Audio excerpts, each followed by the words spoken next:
Hello दोस्तों, good morning. मैं ज्योतिष और ये मेरा प्यारा सा चैनल ज्योति फिजिक्स में आपका स्वागत है। चलिए आज स्टार्ट करते हैं। प्रिज्म।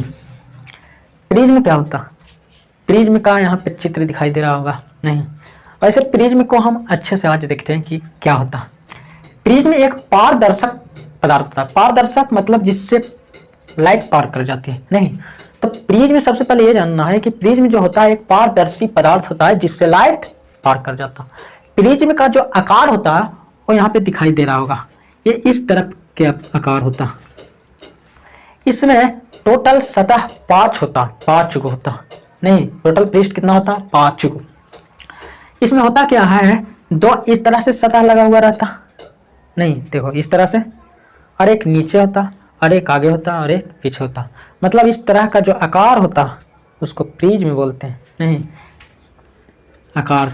तो ये प्रिज्म के आकार दिखाई दे रहा होगा। वह किसी कोण पे झुके दो समतल पृष्ठों के बीच घिरे पारदर्शक माध्यम को प्रिज्म कहते हैं। सबसे पहले वो माध्यम कैसा होता है? तो पारदर्शक होता, और वो जो होता है किसी न किसी कोण पे झुका होता। तो इस तरह के कोण पे झुका होता नहीं, यहाँ पे कोण पे झुका होता।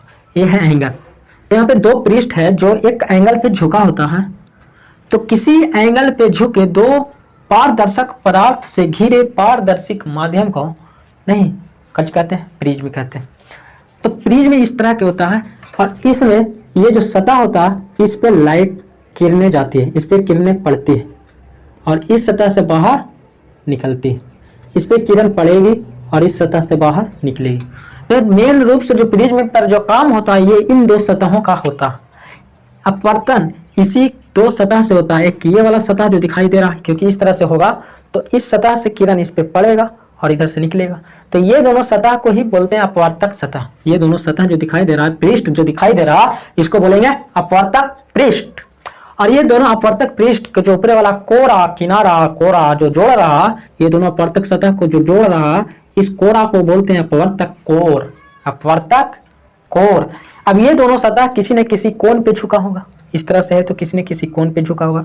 जैसे मैं यहाँ पे बताते हैं, चलो ठीक है। तो ये किसी न किसी एंगल पे झुका होगा। इस एंगल को बोलते हैं प्रिज्म का कोण। इसी कोण को बोलते हैं प्रिज्म का कोण। अब यहाँ पे दो सतह पे जुटा हुआ है, किसी न किसी एंगल पे झुका हुआ। इसके नीचे भी एक सतह होगा। जब इस तरह से होगा तो एक नीचे भी सतह होगा। तो जो नीचे का सतह होता है उसको बोलते हैं प्रिज्म का आधार। प्रिज्म का आधार। तो बोलेंगे अपवर्तक कोर के सामने वाला जो ये जो सतह है बी सी डैश बी, ये है प्रिज्म का आधार। और ये जो है कौन? A B B dash A dash, ये और एने वाला ये दोनों है अपवर्तक सतह। ठीक है। और ये ए डैश को बोलते हैं अपवर्तक कोर, और ये एंगल को बोलते हैं प्रिज्म का कोण। तो नॉर्मली जो हम लोग प्रिज्म देखते हैं, जो ज्यादातर प्रिज्म बनाया जाता वो समबाहु इक्विलैटरल ट्रायंगल होता। किस तरह का होता है? समबाहु आकार का होता। मतलब उसका एंगल होता है 60 डिग्री। प्रिज्म का कोण कितना होता है? 60 डिग्री। बोलेंगे प्रिज्म का कोण कितना होता है? 60 डिग्री होता नहीं? तो क्योंकि ये समबाहु त्रिभुजाकार होता। तो जब भी हम इसको देखते हैं तो पूरा कोना देखकर हम इसका अगला फेस को देखते हैं। जैसे इस तरह का प्रिज्म है तो इसको आगे से देखेंगे, तो जब भी हम इस प्रिज्म को आगे से देखेंगे तो हमको सिर्फ ये वाला फेस दिखाई देगा नहीं, इस यहाँ से देखेंगे तो सिर्फ ये फेस दिखाई देगा। और इसको अगर हम बाहर से निकालें तो इस तरह के फेस दिखाई देगा। प्रिज्म को अगर हम आगे से देखें तो प्रिज्म किस तरह से दिखाई देगा? इस तरह से। यहाँ ए बी और सी, ये एंगल था प्रिज्म का कोण, इसको बोलते हैं। बाकी ये सब जो है वो पीछे चला गया नहीं, वो अब हम लोग को दिखाई नहीं दे रहा। तो ये आगे वाला है, बाकी अंदर चला गया। अब होता है क्या? ये अपवर्तक सतह जो अंदर तक गया हुआ, ये भी अपवर्तक सतह जो अंदर तक गया हुआ, और ये प्रिज्म का आधार जो अंदर तक गया हुआ है। तो अब इस पर क्या होता है? लाइट जाती है नहीं, प्रकाश इसमें पड़ता, प्रकाश की किरणें इस पे पड़ता। जब भी प्रकाश की किरणें इस पे पड़ता है तो क्या होगा? यहाँ पे अभिलंब बनाएंगे। और हम जानते हैं कि जब किरणें वायु से किसी मीडियम में जा रहा है, विरल से सघन में जा रहा है, ये कांच का होगा, इसका पूर्णांक इससे वायु से तो ज्यादा ही होगा। तो ज्यादा होने के कारण ये कच होगा, मुड़ेगा अभिलंब क्यों? तो अभिलंब है ये, तो ये जाना चाहिए इस रास्ता से, किस रास्ता से? इस रास्ता से जाना चाहिए था इसको, लेकिन ये हल्का मुड़ गया किधर? अभिलंब क्यों? अभिलंब की मोड़ और मुड़ गया, इस तरह से चला गया। अब यहाँ पर भी अभिलंब बनाएंगे। अब यहाँ पर भी अभिलंब बनाएंगे। अब यहाँ पर का चौराहा सघन से विरल में जा रहा है, जैसे सघन से विरल में जाएगा तो ये अभिलंब से दूर हटेगा। नहीं, ये जाना चाहे था इस रास्ता से लेकिन दूर हटेगा और जाएगा इस रास्ता से। तो इसको तो हमें पता है आपतित किरण, इसको बोलते हैं आपतित किरण, और इसको बोलते हैं क्या चीज, निर्गत किरण, निर्गत किरण। ठीक है, अब हुआ क्या, ये विचलन कितना हुआ, ये प्रिज्म इस किरण को घुमा कितना दिया, कितना एंगल से घुमा दिया, कोई दिखाई दे रहा, हाँ। तो विचलित कितना किया इस किरण को, जितना विचलित करता है उसको बोलते हैं विचलन कोण, विचलन कोण, विचलन कोण। ये बहुत ही इंपॉर्टेंट हो सकता है, विचलन कोण। विचलन कोण हम किसको बोलेंगे कि प्रिज्म जो था जिस पे किरण आ रही थी उसको वो कितना घुमा दिया, वो कितना घुमा दिया।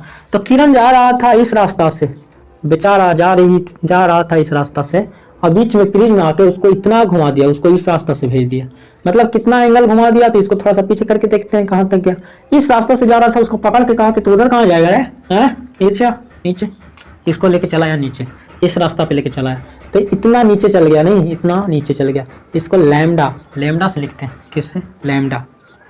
तो इतना एंगल को घुमा दिया, इसी को बोलते हैं विचलन कोण, इसको बोलते हैं विचलन कोण। मतलब विचलन कोण किसको बोलेंगे, प्रिज्म जितना एंगल घुमा दिया, प्रिज्म जितना एंगल घुमा दिया, आपतित किरण को जितना एंगल से मोड़ दिया उसको बोलते हैं विचलन कोण।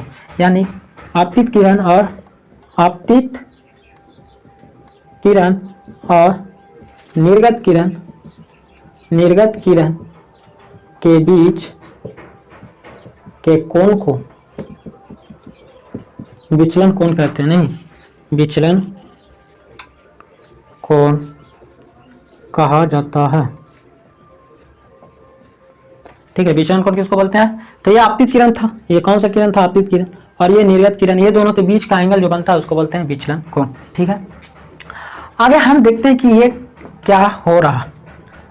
अगर ये प्रिज्म का कोण बड़ा होता तो विचलन कोण क्या होता, प्रिज्म का कोण अगर बड़ा होता तो आपतन, ये जो विचलन कोण है वो क्या होता बताइए।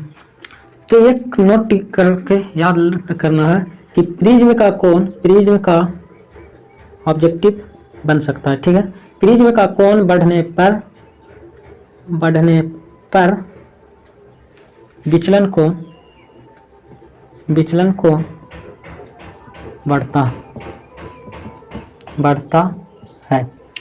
ये एंगल जितना ज्यादा होगा, नहीं ये जितना ज्यादा होगा, ये एंगल जितना ज्यादा होगा ये ऐसा होगा, जैसे जितना ये ज्यादा होगा उतना ये नीचे आएगा, और उतना जितना ये नीचे आएगा उतना ये और नीचे जाएगा। तो इस तरीका से, और ये हल्का और नीचे जाएगा, तो इस तरीका से ये एंगल जो है वो बढ़ जाएगा, नहीं विचलन कोण और बढ़ जाएगा। मतलब अगर हम ये प्रिज्म का कोण इस एंगल को बढ़ाएंगे तो ये एंगल भी बढ़ेगा।